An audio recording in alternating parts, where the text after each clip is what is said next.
Olá pessoal, tudo bom? Eu sou João Paulo, professor do SES, leciono Direito Administrativo e Legislação Específica aplicada aos tribunais. Sejam todos bem-vindos. Nesse nosso programa, nós vamos falar um pouquinho do edital do Tribunal de Justiça de Sergipe. Como os senhores viram, o edital foi publicado, o concurso vai ser realizado pelo CESP, e o CESP aqui vai trazer aquele tipo de prova que é a prova tradicional do CESP, cuja marcação é de certo e errado, né? E quando se marca algo incorreto em relação ao gabarito oficial, perde-se um ponto. Antes da gente falar um pouquinho do conteúdo programático, eu queria só chamar a atenção de vocês para alguns pontos do edital CESP. Principalmente quando se tem essa marcação de certo e errado, que é tradicional deles. Gente, por favor, marquem quando vocês tiverem um mínimo de certeza. Por que eu falo mínimo de certeza? Porque outro dia alguém me disse, né, e isso vem se repetindo ano após ano, mês após mês. Não, João, mas olha, eu fui marcar só o que tinha certeza absoluta e marquei mesmo na metade da prova. Gente, também não adianta deixar tudo em branco não, porque o CESP você pode fazer isso. Se você não quiser marcar, você simplesmente não marca. Você não marcou, não ganhou, mas também não perdeu. Mas também você não pode deixar muita coisa em branco não.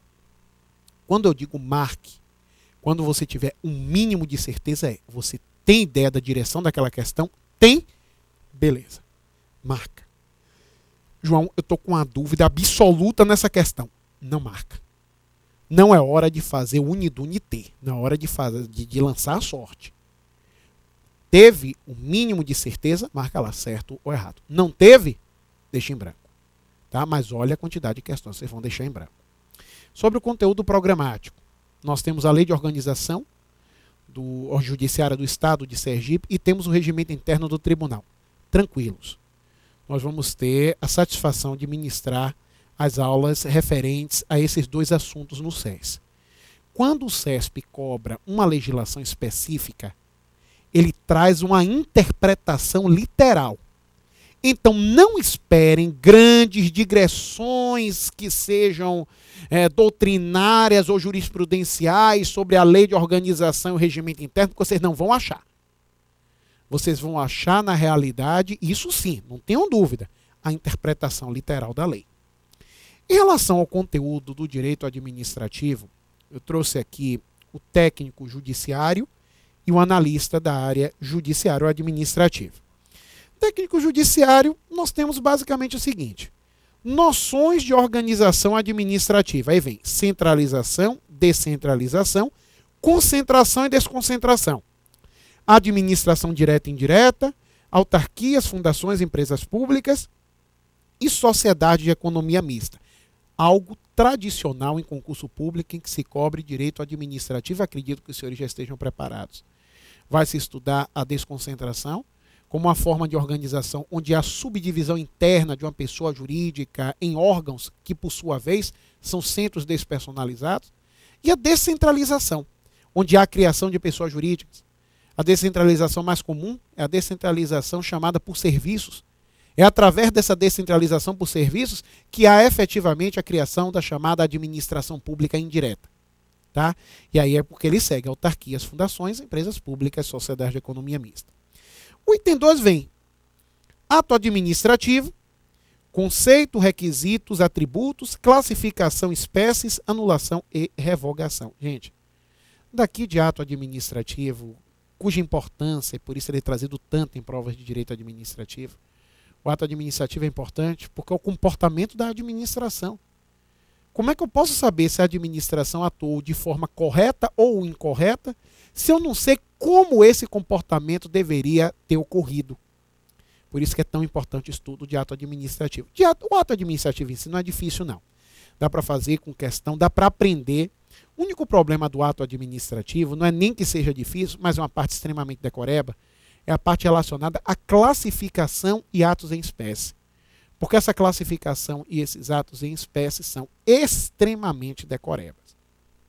Nós ainda temos agentes públicos, a legislação pertinente, com o Estatuto dos Funcionários Públicos e Civis do Estado de Sergipe, Lei 2148, de 1977. Disposições constitucionais aplicáveis aos agentes públicos, ali, sua maioria, artigos 37, 39 e 40 da Constituição. Aí ele vem disposições doutrinárias, conceito, espécies. Agente público, só chamando a atenção de vocês, é um conceito bastante amplo. Ele veio designar toda pessoa física que presta atividade própria de Estado, dividido normalmente em 4 espécies: agentes políticos, militares, terceiros em colaboração com o poder público, servidores estatais.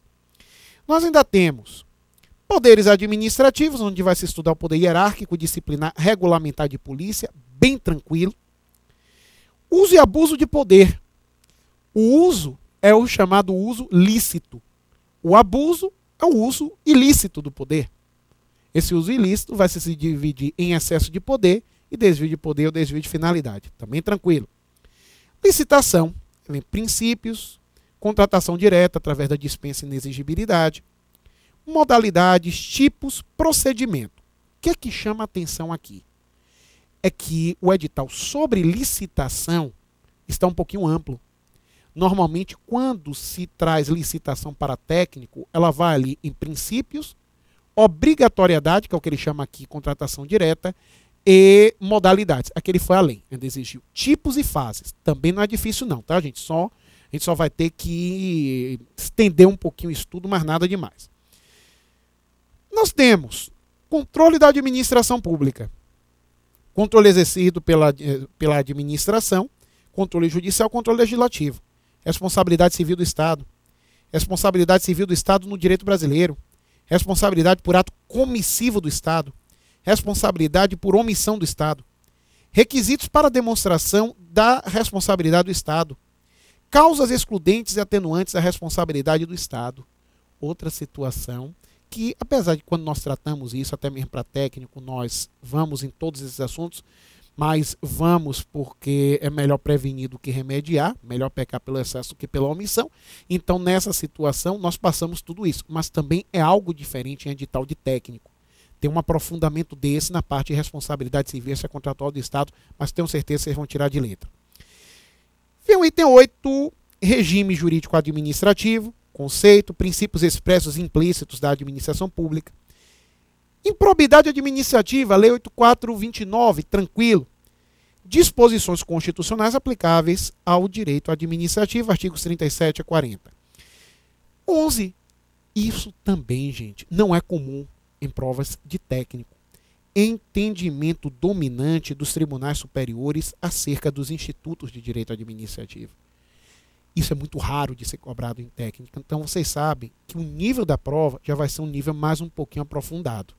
Porque não só eles estão exigindo a lei e a doutrina, como também estão exigindo a jurisprudência. Para quem não conhece, para quem não está adaptado a isso, vá lá no site do Supremo, stf.jus.br, e do STJ, stj.jus.br, e peguem a jurisprudência de 2014 e vá até janeiro de 2013.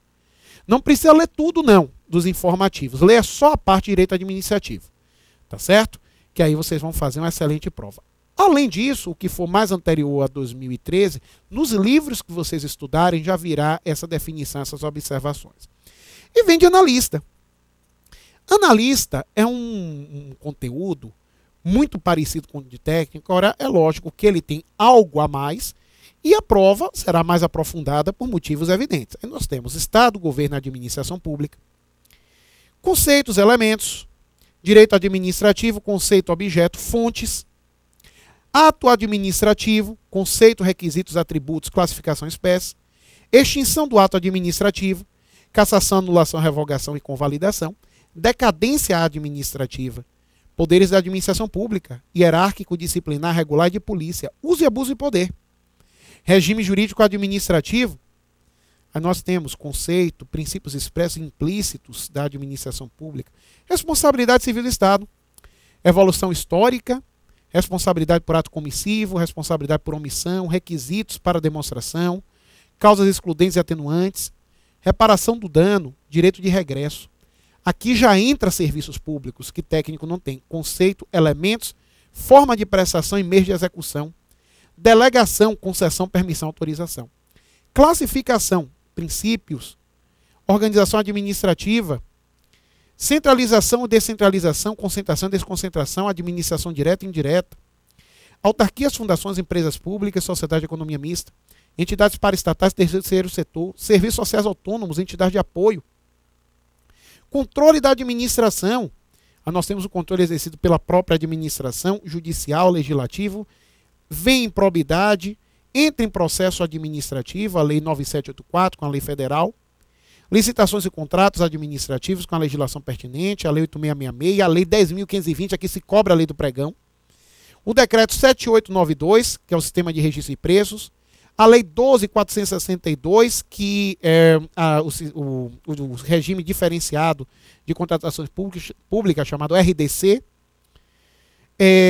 Decreto 6.170, Portaria Interministerial 507, Instrução Normativa do STN 1, Fundamentos Constitucionais, aí vem agentes públicos, legislação pertinente, o Estatuto de Servidores Públicos e Civis de Sergipe, disposições constitucionais aplicáveis, disposições doutrinárias, conceito, espécies, cargo, emprego, função pública, provimento, vacância, efetividade, estabilidade, vitaliciedade, remuneração.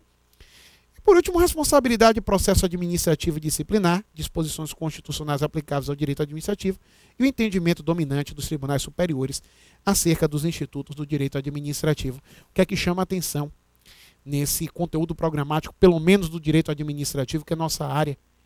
É porque, gente, eles exageraram no tamanho e na extensão dos assuntos.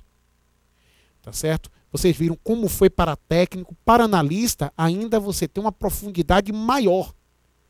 A exigência do posicionamento jurisprudencial acerca dos temas de direito administrativo, por incrível que pareça, é exigida em relação aos dois, tanto a técnico quanto a analista. Por isso, dou a mesma dica. Observem os informativos até janeiro de 2013. Anteriormente a isso, vocês pegam na doutrina. Fica melhor e vai ser mais organizado fazer dessa maneira. O fato é que, gente, eu acredito que essa prova do CESP será uma prova com um nível de profundidade e dificuldade interessante, mas vocês não devem desanimar. Pelo contrário, as chances de passar numa prova de nível superior, vejo estatisticamente, são maiores. Porque quem realmente estudou, e é o que vai acontecer com vocês, vai se sobressair ainda mais. Eu queria dar as boas-vindas a todos, a quem não conhece o SES, e dizer que estamos de braços abertos, vamos fazer esse curso com muito carinho, vamos estudar, principalmente, vamos gabaritar esse direito administrativo, vamos gabaritar esse regimento interno, vamos gabaritar essa lei de organização judiciária do Estado de Sergipe, vamos gabaritar essas disciplinas cobradas, vamos colocar isso em mente, vamos estudar, marchar adiante e tenho certeza o sucesso está muito próximo de todos nós. Então, com esse edital embaixo do braço, despeço-me de todos vocês, agradecendo a oportunidade, desejando a todos bons estudos, esperando, lógico, encontrá-los em breve. Grande beijo no coração de todos.